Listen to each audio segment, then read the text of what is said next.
Assalomu alaykum, Feruza Ibrahimna. Mana 3 yildan beri biz birgalikda doimo shu Gana Excelni immunologik mahsulotlarni, xalq tabobatini aynan shu zamonaviy tibbiyotda ishlatish yo'lidagi olingan natijalar bo'yicha mana bugun biz ikkinchi xalqaro konferensiyaga keldik.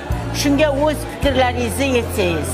Haqiqatan ham bugun ikkinchi xalqaro seminarda qatnashdik. Bu seminar bizlarni Gana Excel mahsulotlari bo'yicha qilgan klinik izlanishlarimizni ikkinchi bosqichini yoritib berishga tashkillashtirilgan edi.